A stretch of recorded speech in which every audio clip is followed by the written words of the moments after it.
You okay? Welcome, everybody. Welcome to our meeting this morning. I'd like to make a special welcome to Stan Teskey for joining us. I believe. Thank you. Thank you very much. I believe your partner in crime, Ray Pape, is meant to be joining us as well. Oh. So we may see his pretty little face popping up. Apologies from Charlie Nichols, our past national president. Charlie's off doing some medical bits and pieces this morning, but he passes on his regards. I need to make mention and a welcome to our guest speaker who's not online as yet, but Pushpa apparently is definitely joining us in a few moments, Jeremy. Thank you very much. Okay. And Andrea, our 5-minute speaker this morning, we look forward to hearing from you. So the process is we go around the room. We'll traditionally just introduce ourselves and give a thought for the day. I'm going to ask a couple of things that we expand that out a bit in the sense of just in introducing yourself, maybe share what your business is, maybe share if there's any things that you're looking for assistance from here or whatever, but also to take advantage of the chat room, to get in there. Good morning, Raymond. Thank you very much for waking up early this morning. What was I saying? Is to use the chat room, and if there's anything you want to share, anything you want to ask, anything you want to share about your business, get into the chat room, pump it in there, and let's see what responses we can get for you. Thought for the day, and the person assessing the thought for the day, I was going to ask Rhonda, but Rhonda's probably on her second glass of wine this morning. It might be a bit wobbly. So I'm going to say to Harry, who I know is a teetotaler first thing this morning, can you be the judge for the thought of the day this morning, Harry? Absolutely. And because Jeremy's smiling so much, we might start with Jeremy. Oh, okay. So I'm Jeremy Britton from Boston Trading Co. Got all my little puppy dog logos here, and my other puppy dogs are trying to hide. There's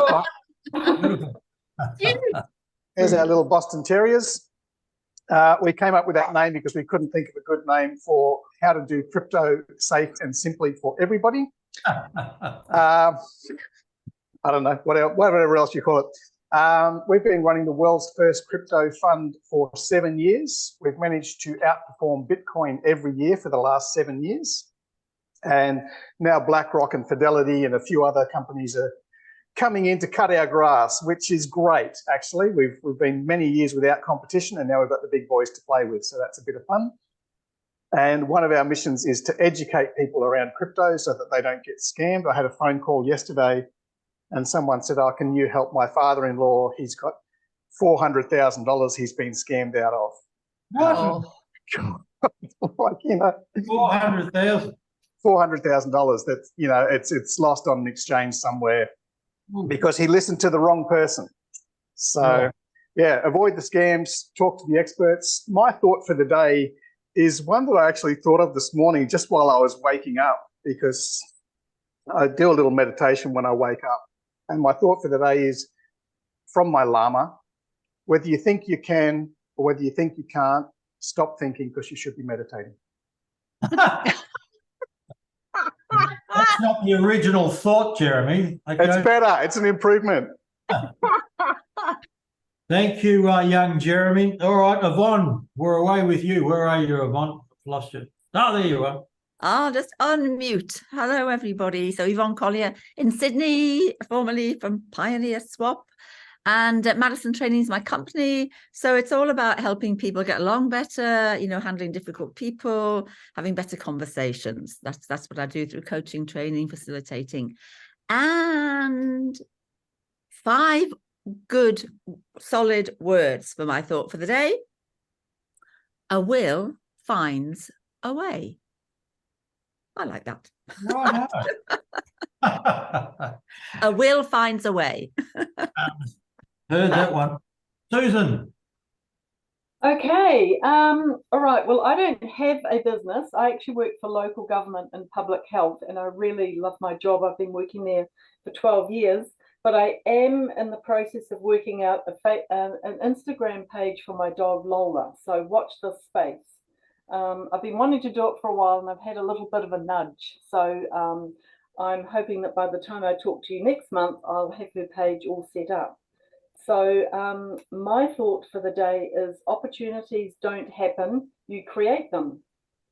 Hence, Very I'm setting true. up an Instagram page. Good one. Thanks, Susan. Thank you for that. Raymond Pape. I've got a business called Rapport Cleaning, and my thought for the day is, when you're alive, you live in clover. When you're dead all over. Very good. Very good. Your partner in crime, Stan Teskey. Yeah. Good morning, Stan Teschke. Hands on.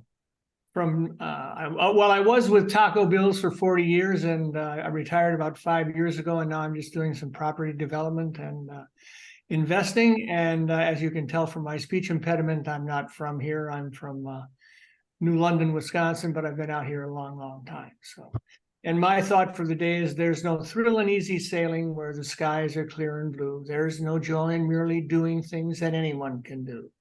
But there is some satisfaction that is mighty sweet to take when you reach a destination that you thought you'd never make. Good, Stanley. Thank you. Thank you. Great. That one can't win, Harry. It's too long for me to type up.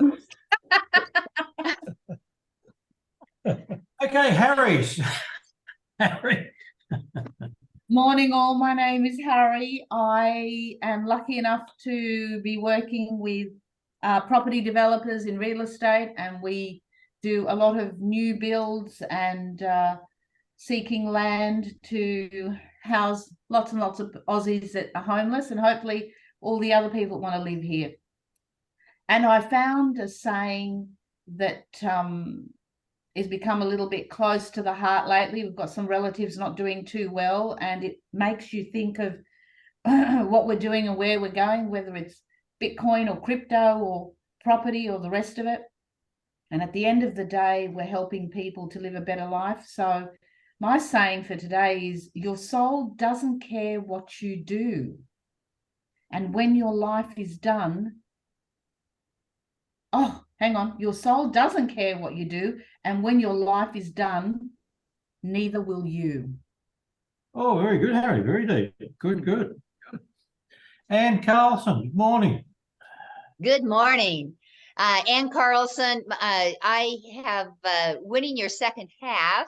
I coach and facilitate and speak on, especially for single women in their second half of life, to look at this as a time of real upward growth, not as a time of decline. So, and my thought actually comes from Dr. Albert Schweitzer. It says, sometimes our light goes out, but is blown again into an instant flame by an encounter with another human being. Ooh. Thank you, Anne. Andrea, you're on mute at the moment. Do we have a thought from yourself? Yes. Should I do the intro? So I'm Andrea Lepcio, and my company is Mighty Fit, and Anne and I would be good partners because I train aging active people, in physical and nutrition. My thought is not going to come out as neatly as everyone else did as a nice quote, but what I really came to this morning when I was thinking about after my meditation, and I was thinking about, we often talk about goal setting, and I was thinking that actually goal setting sometimes can be a setup for a feeling of failure, like I'm not meeting my goal. And I prefer to talk to people about, when I talk to people, to understand what their problem, what problem they're trying to solve is, and then create habits. So I think habit creation is kind of is what's going to get you somewhere more than goal setting. So that's my thought, habit creation. Yeah. Okay, thank you very much for that. Now we've had our guest speaker pop in. Pushpa, is you're on board, Pushpa? You're on mute at the moment. Okay. Pushpa might be still in hair and makeup, mate. Okay. Thank you. All right, Greg Eldred. Jeremy, sorry for interrupting. I'm just loading, so I'm just making sure that my screen and camera is all good to go. So bear with me one more minute. Won't be a second. Yeah, all right. Thank you. I'll come back to you. Okay, Greg Eldred from Executive Business Solutions in Melbourne. We have 3 product tiers, which is your traditional office equipment being copiers, printers, etc., workflow solutions, air purification for business, and waste management solutions for business. So my thought for the day is the quality of your thinking determines the quality of your life. Very simple. Thank you for that. And okay, Pushpa, are we ready to hear from yourself a thought for the day? Absolutely. So first of all, I want to apologize because there was some confusion. I thought the meeting was on Monday, and I should know better because I'm doing events in America time all the time, and they're always a day behind. Not same every day. So the quote for me today is, got a few here, but one that really resonates with my heart is one that I've created, is that a leader is somebody that is born, and in our world, every single person is born as a leader. It's up to us as individuals of how and where we're going to be developing certain leadership skills and qualities. And when we decide on what we want to build that leadership on, it truly resonates with why we're here in the world and in the earth to do what we are meant to do. Very true. Thank you very much for that. Thank you. Harry, best thought for Chuds this morning? Oh gosh, they were all very, Thank you, very, Chair. very deep this morning. Thank And I actually liked quite a few of them, but of course I had to choose one. Sorry, Rhonda. I loved It's okay. Carry Stan's on. one. Carry on. Stan, can you repeat that for us, Yeah, please? there's no thrill in easy sailing where the skies are clear and blue. There is no joy in merely doing things that anyone can do. But there is some satisfaction, which is mighty sweet to take, when you reach a destination that you thought you'd never make. Very good. Okay. Thank you, Dan. Transcript. Great to see you join us as well. Thank you for taking the time. You're welcome. Jeremy, would you like to introduce our 5-minute speaker? In a minute, yep. In a minute, okay. You want me to tap dance? What would you like me to do?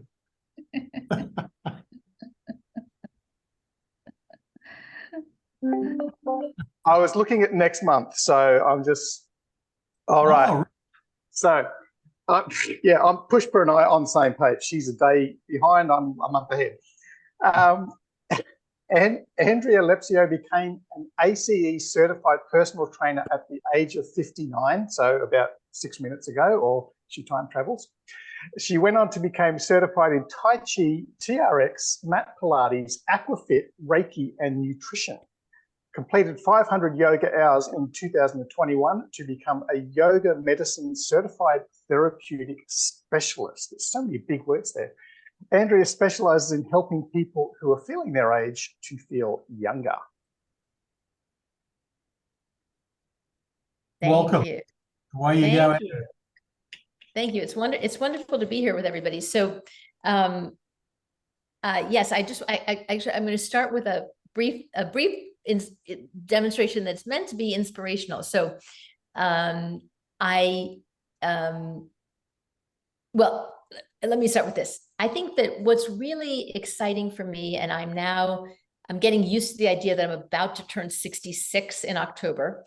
So what really inspires me for my work on my own body and my own training, and also working with clients from 30 to 95, is that the great news is that we can always get stronger, and we can always improve our balance, and we can always build stronger bones. And I think that it's really inspirational that we can do that, because the aging process is a process that's going to do what it's going to do, mostly if we do nothing. Right? So if we don't do anything, then our muscles are going to get softer, and our bones are going to get softer, and we're going to lose our balance, and we're going to lose our range of motion. But the great news is that if we make the choice to remain active, then we can still make muscle, and we can still build bone, and we can have good balance, and we can have an active life. So the physical thing I was going to do is that I'm still very happy that I, at this age, so you can't see my feet, but you got most of me, that I can go down like this and get back up, right? And I call that a get up. And it may be that for you right now, and I know we've got a range of ages in the room. For you right now, maybe that what I did is not quite available. But even if what's available is that I can be that I can sit in a chair and stand up without needing to press or wiggle myself up, that I can stand up, that's really good too. What I just love to talk about with people is just how much it's really, how you age is really in your control and in your power. And I work with two sets of people right now. I have a whole set of people who are actively aging, right? So they are aging and they could be close to 70, they could be 75, but they're still wanting to play tennis or golf or hike or bike, right? There's some activity that they're still really committed to and wanting to excel at. So they actually work with me so that they can get stronger and better at the sport that they love to do. And then I have a whole other set of people who maybe just slightly older than that group, so 75 on up. And in many cases, those are people who have come to me because they're feeling weaker. They're really noticing that they can't do as much as they used to be able to do. And they're wanting to get stronger now. And it is much harder to start to get stronger at, say, 80 if you've been inactive for the previous 10 years, right? It's hard to start at 80 and make significant gains if you were not active the previous 10 years. So there's a real distinction between these two sets of groups of people that I work with.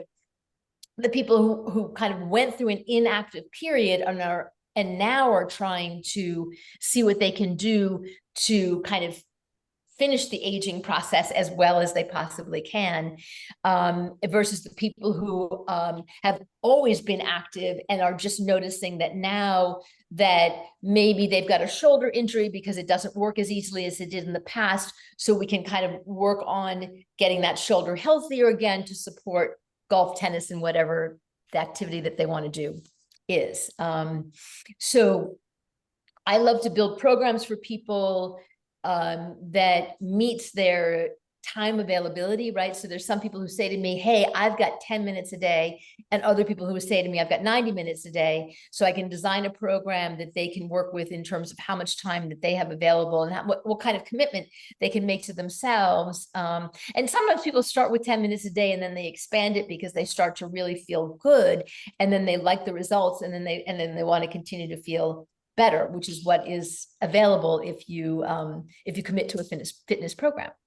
I work a lot with, I use yoga as a method. I also use weight training, lifting weights. So I'll do kind of whatever is of interest to the client that I'm working with. And again, I'm always trying to solve whatever problem there is to solve, right? So maybe there's an arthritic knee, maybe there's a problem with a hip. And so I'll use the wide range of tools that I have to solve a problem. So somebody might come to me, for personal training, and they want to just lift weights. That's what they think they want to do. But I'll sneak in the yoga if the yoga is going to help me solve a problem that they're dealing with. So I really value that I've had a wide range of experiences. I'm developing a course now for fall prevention, because that's one of the risks that happen as people get older, is that they have more of a danger that they're going to trip and fall. And then when they trip and fall, they may or may not break a bone and cause a problem. So, and I'm really pulling from both yoga and my Tai Chi experience for the fall prevention program. So I think I've been all over the place talking about all kinds of ideas. I'd love to take questions. Can we take questions? Absolutely. And the chat room's there for that. So I promote everybody to get into the chat room and ask away. Okay, good. And I'll put in my website. Yes. Good on you. Thank you very much, Andrea. Thank you indeed. And a And pleasure. I'd love to ask a question which might be relevant, which is, I think, relevant to a lot of people all around the world, no matter what your age. Lower back pain is horrible. I've not had such lower back pain continue for such a long time. And, you know, I've been told to go to a chiropractor or go to yoga, but it's been very difficult to do when you're actually in pain. And the only thing that the doctor can say to me is, before it starts hurting, take Panadol. I shouldn't laugh, but I'm laughing at and they have no solution for it. I mean, obviously I've caused it. I'm the person that's caused it because it's obviously my pain, but there is one person I know that doesn't suffer from some sort of, seems to be lower back pain. Lower back pain is very common, right? So it's here, and a lot of the difficulty comes from a lack of strength in this whole system, which is your core, right? So this is your core, and a lot of people think of their core as just their rectus abdominis, the six pack. It's not. These muscles, and these muscles are all my core. Yep. And so it's strengthening all those muscles is what's important. And when you're in pain, we have to go gentle and slowly and in a supportive manner. And a lot of the skills and knowledge from yoga is very helpful because we have what we call restorative poses to try to ease and relax the area in question that's hurting. And it's also, you know, useful to use meditation to cope with the pain specifically. But you can definitely improve. And yes, a chiropractor or an osteopath, somebody like that might be helpful. Likely a massage therapist would be helpful. But I think mostly you need basically kind of a strength training program so that you can build up and support your lower back. And as you say, it may have come from some activities that you did, you know, where you weren't conscious of what you were doing that caused the difficulty. Yeah. Yeah. Yeah. Thanks, Andrea. Harry, maybe we can move that to the chat room to assist you further. Thank you. Jeremy, back to you, old Smiley, to introduce our guest speaker, please. I'm smiling because I've got a stand-up desk today, so I can move around and not worry about my back pain from just sitting too long. It's not all about you, Jeremy. I'm going to flick past this one to young Susan. Oh. Thank you very much. I love you, Jeremy. That's a great big compliment to me today. Thank you so much. Okay, right. Well, our guest speaker today, Pushpa, is an internationally recognized expert in developing leaders, an author and an executive coach, priming her focus on transformational leadership, business success, and holistic cultural change. Pushpa receives high ratings for his speaking engagements for numerous events, including her personal keynote, Before It's Too Late, which is a little bit about what we talked with Andrea. Audiences find her insightful and wise, with an unconditional commitment to meet the needs of her audiences, equip them with new skills and techniques, enabling them to create a lasting positive change. Welcome. Thank you so much. Excuse me, Pushka, I've just muted everybody. Would you please unmute yourself? Thank you. Can you hear me now? Beautiful. Thank you. Thank you, Susan, for that wonderful introduction. Can I just confirm the time that I have?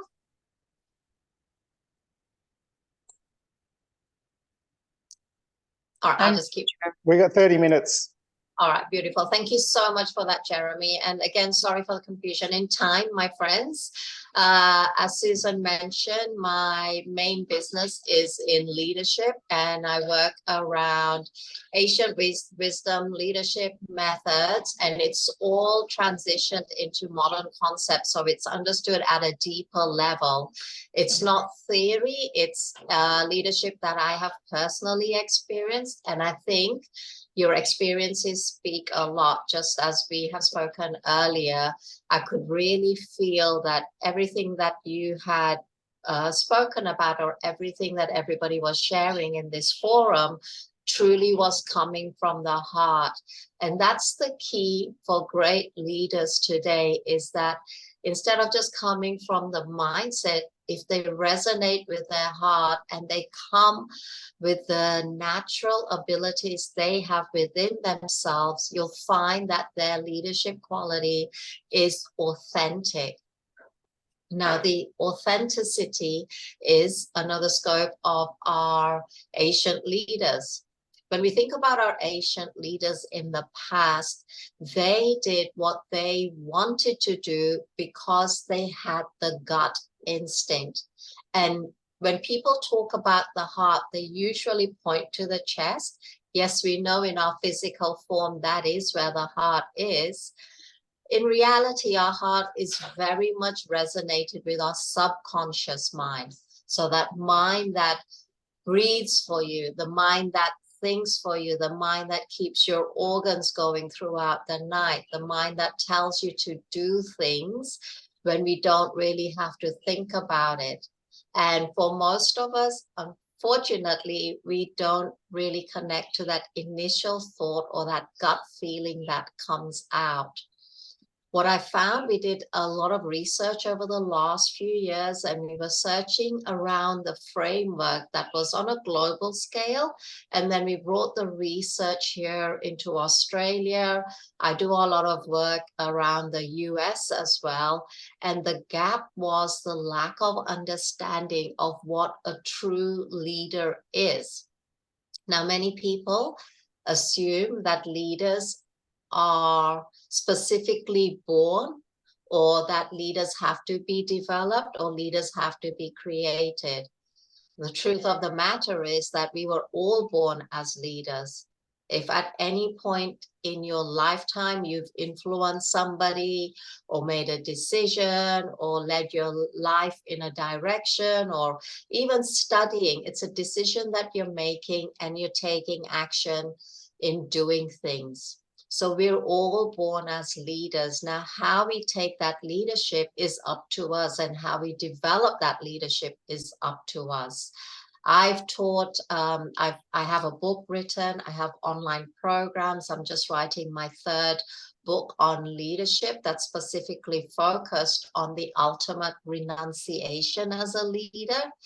And I'm really excited because it comes with nearly 42 years of being in a leadership role, and to bring all these experiences together and share it with the world in the principles that I've created. Now, many people ask me, what are the principles? Well, for me, we have the principles and we have the facts. Principles is actually the law which you can't change, and which you create for yourself, and which may also be existing in the world around us. Your facts can be there as a foundation. However, sometimes facts can change. Now, our leaders of the past, they created really great high benchmarks for us in becoming that leader of integrity. Integrity is my top value in my leadership. We can have honesty, we can have truth. I have excellence as one of my values as well. However, integrity is my top value. Because what does that mean for me? Well, for me, it means that I have to be honest with myself. If I am telling myself that I'm going to be doing something, then I want to ensure that I'm being absolutely honest and taking action to make that happen. truth or honesty might be that I've given my word to somebody else, and I just want to ensure that I stick by what I have agreed to or committed to, or to making that happen. For the integrity, as a leader that's really authentic, you have to ask yourself the question, well, am I honest with myself? Do I say what I'm going to do? Have I got the natural abilities that a human being has? Now, when I say human being, in today's world, our innovative world that is forever changing, in our research, we found that a lot of human beings are just living as human doings, i.e., they are on a repetitive, automatic living pathway, that they're doing things for the sake of doing, or doing things because that's what's expected of them, or doing things because they just feel that that's what they need to do, or the fact that they have lack of motivation of where they're actually directed in their life and their personal essence. Now, for a lot of my leaders, we go back to who they truly are. Now, over time, a lot of leaders have generated their lifestyles in, again, I go back to the expectations of what was required. For example, they're doing jobs, however, they lack passion for that job. It's a process, so they're living in the moment, day by day, doing what they're doing, coming home, same thing day in, day out. There's a lack of passion or a lack of motivation, or the lack of vision in what they're doing. Now, I know I'm going a little fast, so please do type in the chat if you need me to slow down, because there's a lot to cover.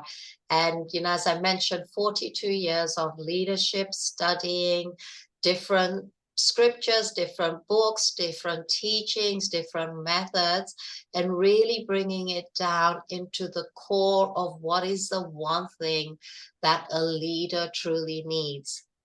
And that one thing, my friend, is having your self-leadership abilities, skills, and recognition. We cannot give to others what we don't have. So if we don't have self-love, if we don't have self-awareness, if we don't have self-respect, or if we don't have passion, if we don't have the ability or the motivation or the commitment to things in life, to be living life at a higher quality, then how can we share that with other people?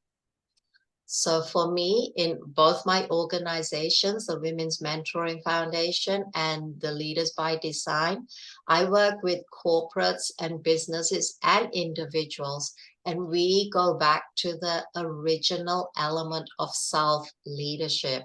And that's where we start scraping the barrel of whatever's happened in the past. What are the meanings that you've given it? What is the emotions that you've attached to events, whether they were positive or negatives? And we bring you back to a position where we then start working on your self-development. Because for a lot of leaders, what I found, especially during COVID, was there was triggers coming back from events that have happened in the past and were causing them to not move forward. I.e., it may have been limiting beliefs. It may have been the lack of personal values. And some of the beliefs that a lot of people had on the research that we did was not even their belief. There were beliefs that were given to them by role models in their life. For example, teachers, parents, friends that they hung around with, business associates. So we went back to identify, well, if you had a desire at a really young age, that may be what your true belief is. If somebody tells you that this cake is bad for you without you knowing what the ingredients are in it, is that your belief, or is that a belief that you've taken on because they've said it's bad for you? You just had a session on health. And again, if your health is not in a great space, are you putting that as priority? Are you giving yourself leadership a priority, or are you forever doing to meet what's required of you out there? Now, we have one life. We know how important our physical body is, and more important as well, in addition to that physical body, is our psychology. Everything that we do in life is 80% psychology and 20% state. Your state is your mechanics. Where are you with your emotions? Where are you in your physical body? What are you actually doing? Where are you currently with our world that is forever changing? Our psychology is always going to be there. We're not going to eliminate that. So your mindset in everything that you do, whether it's in your personal life, whether it's in your professional life, whether it's you as an entrepreneurial, your psychology is very much important. Last week, I was invited to be a panel moderator for a business expo, and it made me realize that people struggle. People struggle a lot. They worry, and we know that worry is not going to give you solutions. It will definitely probably contribute to higher blood pressure. However, it's not going to provide a solution. So one of the tips that I give my clients when I'm working with them is to focus 5% on what that issue is, what that concern is, or what the problem is, or whatever has come up. And then 95% use your mindset, use your psychology in finding a solution. And when you've discovered your self-leadership, who you were truly meant to be, you will find that the solutions naturally flow as well. So if you've got pen and paper in front of you, I'd like to give you some questions. It's an exercise that I have in one of my online programs. And if you wanted to just write them down, these are questions you can answer at a later time. And I believe that, they will really provide benefits for you. I do a lot of self-reflection, and the questions that I ask myself on a Sunday for my self-reflection for the week is, what have I learned? What did I absolutely love? What resonated with me as a leader that comes from the heart? What could I improve on? And that improvement is the key, constant and never-ending improvement. So even if you can't find any areas for improvement, ask a friend or ask somebody that you work closely with that will be absolutely honest. Now, when I'm talking about people, I have a few circles of where my people are allocated. So I have a big circle outside. That's usually friends or associates that I'm not really have a deep relationship with. The second circle is my family, who will tell me all the great things that they believe I want to hear. There's a circle of friends I have that I know will be honest, but not to the core. And then in the middle, in my inner circle, I have one person that I know will give me constructive feedback because they know it's for my betterment. Their intentions are right. And they will tell me, Pushpa, maybe you could have varied your tonality at this speaking engagement. Maybe you could have offered a little more when you were doing a call to action. And it's great. And, one of the things that I do pray for is that I will never stop learning until my last breath. I really want that. I'm always studying. I love learning. I'm not a big reader, so I'm very grateful that we have audio books at the moment. However, I do read where I know my heart is calling me to read, and especially if I'm working with an audience or if I'm creating workshops and I've done the 360 review for them, I've identified what their needs and wants are, then I'll definitely go and do the study material and bringing the solution for them. So let's start with these questions. The first question is, like, one of my pillars in my leadership triad is intent. And the other two pillars are communication and commitment. So what is your intent? Because as leaders, the intention that we have for ourselves is a huge play on who we are, who we become. And the intention that we have for the people that cross our paths is, who do we want to become for them? They may have expectations. However, as a leader that has self-leadership, deep intuition, we know what our audiences want. And you would have heard this many times, that leadership is not about us. We're here to serve the gift that we've been blessed with in our field so that we can share that with others. And that's what our great leaders did of the past. They always came with this servitude. How am I going to serve my nation? How am I going to, promote freedom? How can I serve our people? How can I serve my family? And it's recognizing that we've been given this one gift. We cannot be somebody else. We're all unique in ourselves. And when you connect with that gift, you'll know that every morning you wake up, it's with a different level of passion.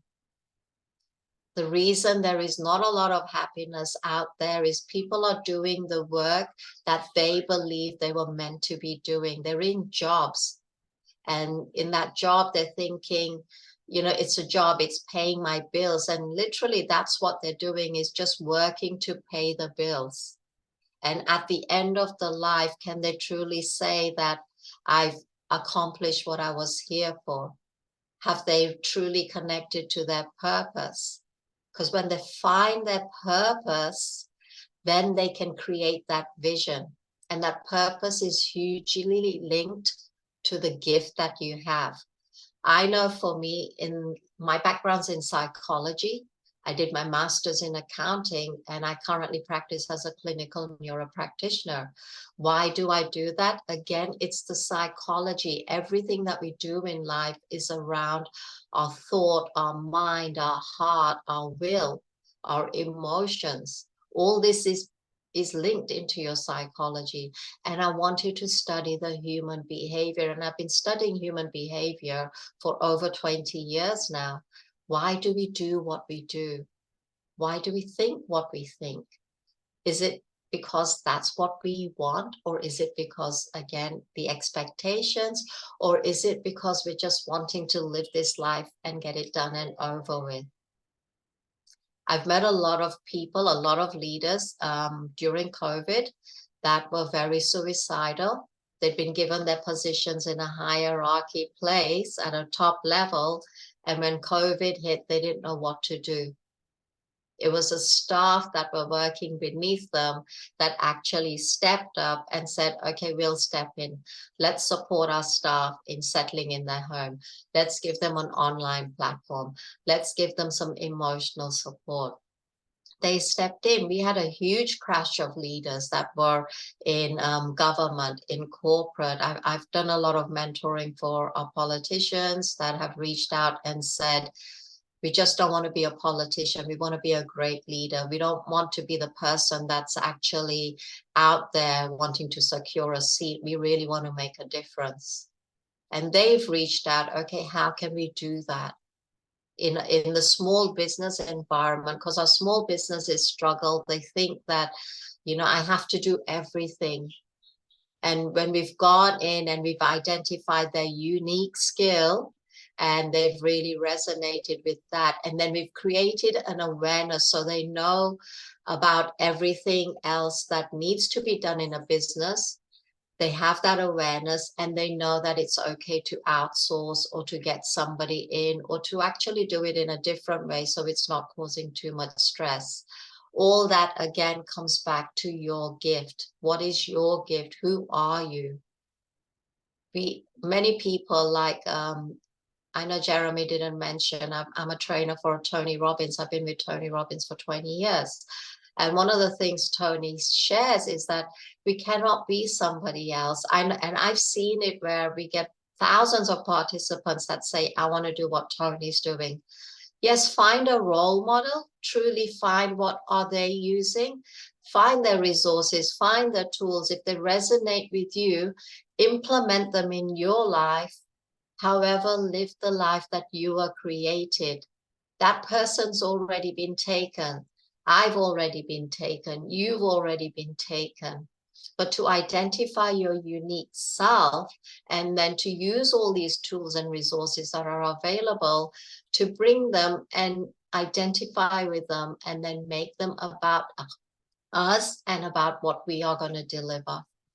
So sorry, I've gone off on a tangent and I'm just going to go through the questions now. So we spoke about the first question, your intent. What is your intent in yourself and the intent that you have for whatever you're doing in your external environment? What is it that you want to feel? And this question comes from the fact that, you know, many of us live in an emotion and we don't really connect with what that emotion is. If we're in a negative emotion, we know that that negative emotion is going to drain a lot more energy than a positive emotion. In other words, it means you're aging faster. So we always want to be conscious of the emotions that we're feeling in everything that we're doing. Also that because it gives us a new vibrational energy from within and outside. The other questions are, so what would you like to feel on a daily basis? And I've said about the emotions. So that was identifying where are we living and then replacing that with, well, what is something that I really want to feel instead? And my friends, life is going to happen. Life is always going to come. Things are going to happen to us that are going to bring problems or issues or are not what we want them to be. And that's the time to really test yourself. Okay, this has happened like 4 years ago. I trusted somebody in business and the guy took everything and literally left me in huge debt. I had an option of playing a victim because that what he took from me was very sentimental. My husband had died 22 years ago. And we had a family business. The family decided not to give me anything. So everything that I built from the time that my husband died in 2002, I brought here to Australia with me 15 years ago. And I built inheritance for my children. I built the businesses. And then because I trusted somebody in that business, I lost everything. Absolutely my fault. He gave me a really great gift in that you don't have to trust everybody. Really do your homework and identify the people that you're working with. And the other thing that he gave me was that when this happened, I truly turned to my faith. I started visualizing in that which I was not seeing, and I had a goal. And that's when I started the charity, because had I not had that crash, I would not have identified the people that were falling through the cracks because of our systems, because of people that they trusted, because they didn't heal from the past and they were just going ahead and doing what they thought what was right, and then the same thing would happen again.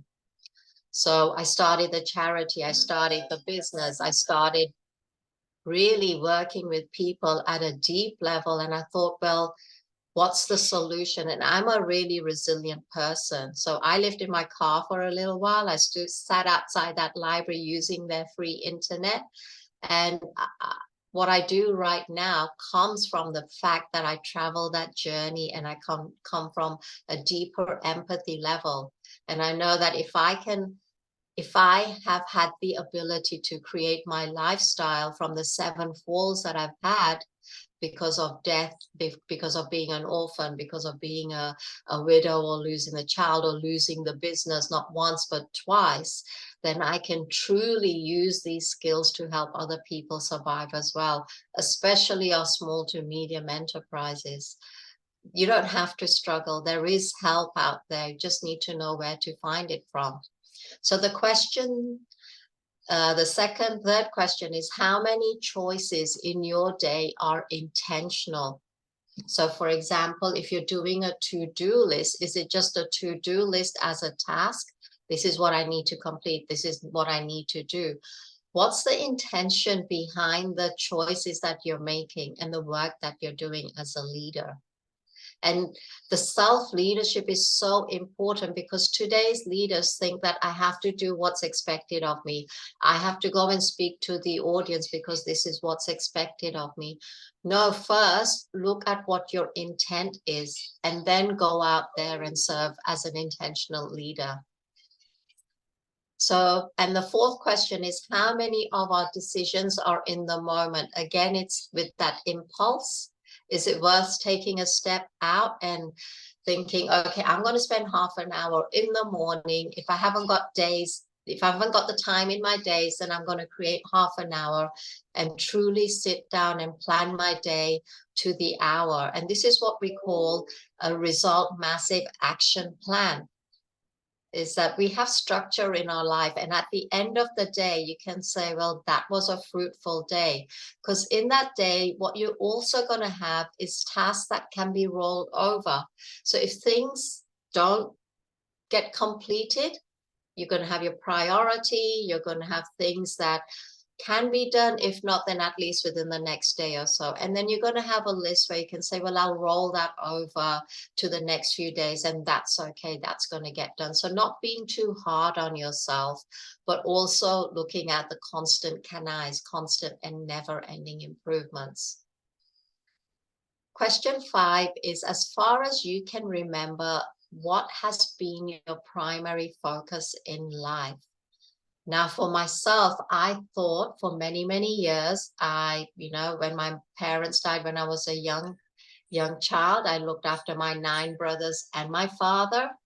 I got married at 18. I ran the business. We expanded the business intentionally. Yet at that time, I was still living life for my in-laws and doing everything that they possibly wanted of me as a daughter-in-law, as an entrepreneur, doing exactly the right thing for them. However, when my husband died, it really hit me that in reality, I was just a daughter-in-law, and they're really not going to give me any of the business that I've worked for so hard. So then I worked really hard. I built up a portfolio of 12 properties. I came to England. I got a job with the tax office, actually headhunted me to come and do some senior audit work. I got a job I was seconded to the Treasury, so I worked with the Treasurer and the Prime Minister on creating the first set of the whole of the UK government accounts and consolidating 1,300 departments. And through that, I got to come to Australia. So what I found in my life is that I never let anything break me. I always use this as a stepping stone to get up. Now, I know many people show you a mountain and say, well, we've got that mountain to climb. I truly believe it's steps. So you climb, you go up, and there's a bit of whatever's happening in your life, and then you climb up again to the next level, and then you climb up again to the next level, because life is going to happen. Life is going to bring you things that may not serve you right there and then, and you just have to make a decision that, okay, that's okay, what's the learning curve here, and how can I change this so that it's going to support my purpose, it's going to support the gift that I've been born with. And I'll go back to that gift is when I truly identified my gift. It wasn't as a psychologist. It wasn't as my first job, which was a welder. It wasn't just an entrepreneur. It truly is an educator, a trainer, somebody that's going to be teaching people into something that they truly have forgotten about, or that they're desiring to do at a high level. So my gift was teaching, and I do that in schools. I teach year 11 and 12s on leadership and on business. I teach our audiences, our clients, and I love it. I really love it, because not being a reader, when I know if my clients need something, I'll go ahead and find out what it is, and I will do the research as and when needed. So, and then following on from that question, what do you want to be more of? First of all, with your family, your friends, your co-workers, your social circle. What do you want to be more of? Who are you? Why are you? And what are you for? And then the final two questions is your intention for short-term goals and your intention for your long-term goals. So have a long-term vision. Things are going to change. It's like a river. We might meander, but have your long-term goal. At least you have that vision, and then come back into the present self and work towards that future self. I have an exercise that I do with my clients, and I give them a future self exercise, first for the 1 year and then for the 5 years. And we cover 7 elements. We talk on the brain, we talk on the time, we talk on relationships, your love, your passion.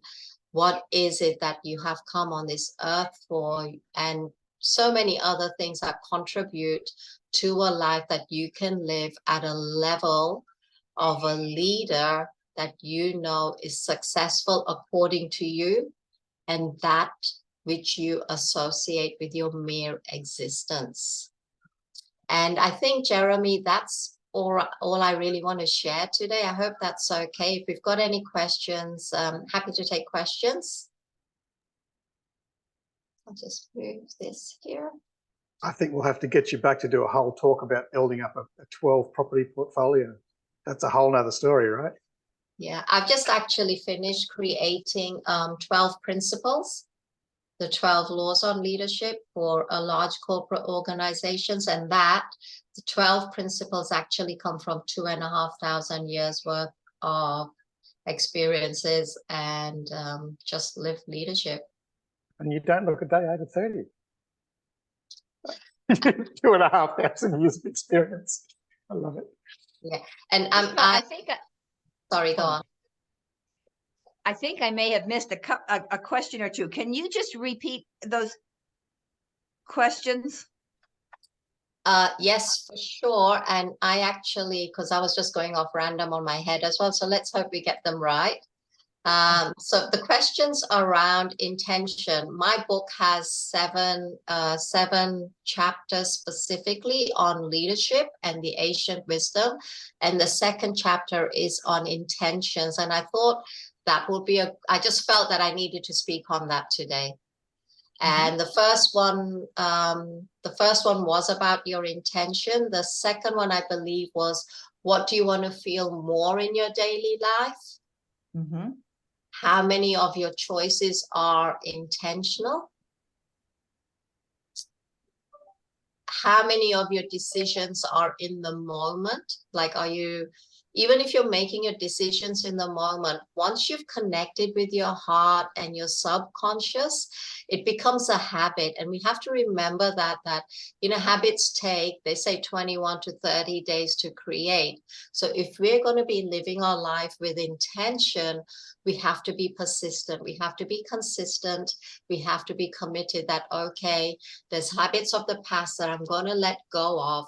And even if I let go of that, it's important to know that we've created a gap within us, within our psychology, and it's important to replace it. So I know, you know, people work with a lot of therapists and they go and unleash. And then the threat is that they're not putting good things in. Then there's a gap. They go back into the environment and then all these things come back. So how many of your decisions are in the moment? What do you want to feel? I don't know if I shared this one. What do you want to feel on a day or at night when you go to sleep? Like, how do you want to end your day? I know for my day, I want to fall asleep satisfied, knowing that it's finished and I did the best that I could in the things that I had set to do. I know one thing at the end of my life, I also want to say it's accomplished. I finished what I came on earth to do. And one question was, as far as you can remember, what's been your primary focus in life? There was one on who or what do you want to be more of for your family, for your friends, for co-workers, the social circles. And then the two final ones were, what is your intention for your short-term goal? And what is your intention for your long-term goal, so your future self? Thank you. Pushpa, it's Greg here down in Melbourne. I was just, your presentation this morning is fascinating, and it brings back a lot of memories for me. In a previous life, I was engaged in a business where we were invited by the C-level managing director to go into their business to find out where the roadblocks were in their organisation, why their people weren't happy, why they weren't productive, and how to improve their workforce. And the most common thing we found is that the mid-management were traditionally managing by arrogance or ego. They didn't have empathy for their team or their people, or they were scared to have empathy for their team, because ultimately they were scared of the person above them that was driving them with arrogance or ego. So it's interesting what you share, because there is such a need of education from C-level or managing director down right through an organisation. So I thank you for what you've shared, and I think it's a fabulous contribution. Thank you, Greg. And you know, it's just so wonderful to see that even if we work with a handful of leaders, because my whole mission is to develop leaders, agents of change that are going to ignite transformation across the globe. That's what I do in everything that I do. And I don't have to tell people that I'm doing that. Just creating leaders that are going to ignite transformation. Jeremy, happy to, come back at some point. And thank you, my friends. It's been a pleasure being here with you all. I hope to meet you all soon. I'm not sure what time it is in the US, but I do a lot of events US time, and they usually start at 10 p.m. for me and go on through to like 12 p.m. the next day. Pushpa, thank you very much. I'm going to ask Harry to say a few words on our behalf, and you're most welcome in returning, and that is now on Jeremy's to-do list. Harry, over to you, my friend. You're muted, Harry. We have a sign called "You're muted." You're on mute, Harry. There we go. Thank you. There's no accidents in life. Andrea was great, and Pushpa, you've been on it today. We've been talking about souls and where we are and what we're doing and all that sort of thing. So I'm totally touched this morning. Thank you, and appreciate your time, and so excited to have you back. Jeremy, get on the job and book this as soon as she has a minute to spare for us. Thank you. We appreciate it. And we're going to share your message online with our other members and friends, and hopefully they'll get inspired by you. And we love what you do. And thank you, thank you, thank you. Please share the link with me, and I'll share it with my community as well. Fabulous. Thank you. Thank you, everybody. God bless. Take care. Okay. Can I just say something before you go away? If you open the chat and pop it out, down the bottom, you've got the option to save the chat by clicking on those three little dots under where you add your message, and you can actually save the chat. I have also been recording the transcript. I don't know if anybody else has, but we can save the transcript. If anybody wants a copy of it, you'll need to email me and let me know. Thank you, Rhonda. Thank you, Rhonda. Okay. Pushpa, I see that. So you have a women's mentoring foundation. And then you also have Leadership by Design. Is that right? .com.au. So Leadership by Design is the business. The Women's Mentoring Foundation is my charity. That's terrific. Thank you so much. We need to wrap up. I'd suggest if once I close, you're welcome to stay on board and continue to go through the chat room if you wish. But I'll be leaving now, Greg, though, but thank you so much. Thank you. Thanks all. Have a good month. All right. Just need to say thank you to Susan for introducing our guest speaker. Great job there. Thank you very much. Andrea, thank you very much for being our 5-minute speaker. Most entertaining, and love to see you come back. Pushpa, thank you. I'd love to be back, and I'll take an exit too. So thank you so much. It was lovely. Thank you so much. Thank you, Andrea. Thank you, Andrea. And thank you to Pushpa, who's disappeared. I need to say thank you to the committee for the hard work that you do behind the scenes and to get this organised every month. I know it's quite challenging at times, and we've got a few challenges, but thank you very much for the work that you do. I would suggest to everybody that if it's possible, extend the invitation for a friend to join us next month. We've got some fabulous guest speakers, as you can see, and we want to see our club grow. So I just push that out there. If you want to invite somebody along, like Ray Pape invited Stan this morning, great to see the both of you. So enough from me. I say thank you very much. We will see you next month. Same time, same place. Goodbye. Next month, we've got some lovely lady speakers as well. Susan's warm-up was today. She's going to be our 5-minute speaker next week. And we have Yvonne Adele doing our 30-minute spot. Fabulous. Do you want to share anything on Adele at the moment, Jeremy? She's got a very varied background. She was Miss Megabyte for a while. She started off with Microsoft in various countries, and technology was her thing, but she got to speak a lot and then became a professional speaker and professional trainer. So be good for those of us who are a little bit shy. Have we had her as a 5-minute speaker? She was a 5-minute speaker about 6 months ago, and now she's doing a 30-minute spot. Okay. Yeah, she was amazing. All right, girls and boys, we're done. We're dusted. I'm going to exit. So I say goodbye, farewell, have a fabulous month. Oh, before we go, Stan, Ray Pape committed to taking you and I to lunch. Oh. So you need to get on his back. All right, guys, goodbye. Bye-bye, everybody. Bye all. Have a good month.